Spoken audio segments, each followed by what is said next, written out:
পৃথিবীতে সবচেয়ে সুন্দর দৃশ্য হলো কাউকে হাসতে দেখা। নিজের কষ্টের চেয়েও কষ্ট হলো কাউকে কাঁদতে দেখা। সবচেয়ে ভালো লাগবে যদি জানতে পারি আমার জন্য কারো মুখে হাসি ফুটেছে। হ্যালো ভিউয়ার্স, আসসালামু আলাইকুম। সবাই কেমন আছেন? আশা করি আল্লাহর রহমতে সবাই ভালো আছেন, আমিও ভালো আছি। আজকে আর একটি নতুন ভিডিও নিয়ে আপনাদের মাঝে চলে আসলাম। আমার ভিডিওটি ভালো লাগলে লাইক, কমেন্টস ও শেয়ার করে আমার পাশে থাকবেন। একটা মেয়েকে দেখে আসার পর যদি মেয়েটা জানতে পারে তুমি তাকে পছন্দ করনি, তাহলে মেয়েটা সত্যি খুব কষ্ট পায়।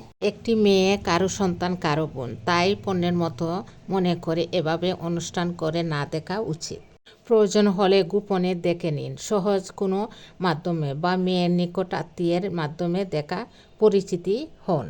এভাবে কাউকে কষ্ট দেবেন না। কোনো মেয়েকে দেখতে যাওয়ার আগে তার সম্পর্কে ভালো করে জেনে নিন। যদি মনে করেন আপনার সাথে তার বিয়ে হয়ে যাওয়ার সম্ভাবনা আছে, তাহলে তাকে দেখতে যাবেন। ছেলে, তুমি দিনের পর দিন মেয়েদের সাথে হারাম রিলেশন করবা আর বিয়ে করার সময় ফাতেমা রাদিয়াল্লাহু এর মতো স্ত্রী খুঁজবা। আফসোস, কিন্তু তুমি ভুলে যাও তার জন্য তোমাকে হযরত আলী রাদিয়াল্লাহু এর মতো চরিত্রের অধিকারী হতে হবে। কিছু কিছু স্বামী আছে, তারা স্ত্রীকে কখনো মানুষ বলে মনে করে না, কখনো স্ত্রীর মান সম্মান বোঝার চেষ্টা করে না।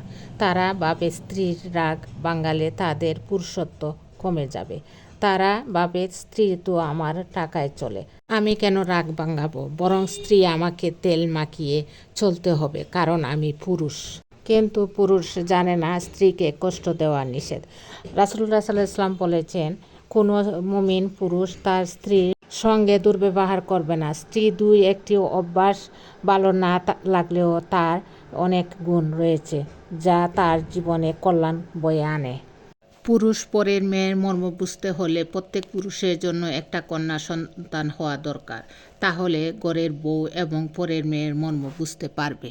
অনেক মেয়ে ভাবে স্বামীর মতো আপন কেউ হয় না, এটাই তো স্বাভাবিক, তাই না? কিন্তু কি জানেন, এই যুগে সব থেকে স্বার্থপর হচ্ছে নিজের স্বামী। সে তার ইচ্ছে মতো কথা বলে, ইচ্ছে মতো অবহেলা করে, তার প্রয়োজন হলে অনেক সুন্দর করে কথা বলে, আর প্রয়োজন শেষ হলে এমন ব্যবহার করে মনে হয় তুমি তার এই পৃথিবীতে সব থেকে বড় শত্রু।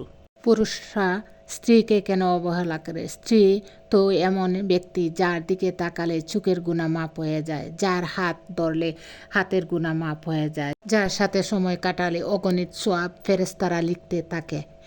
সাহাবীরা বলেন, ইয়া রাসূলুল্লাহ, স্ত্রীর হাত ধরলে হাতের গুনাহ মাফ হয়ে যায়, এটা কেমন কথা?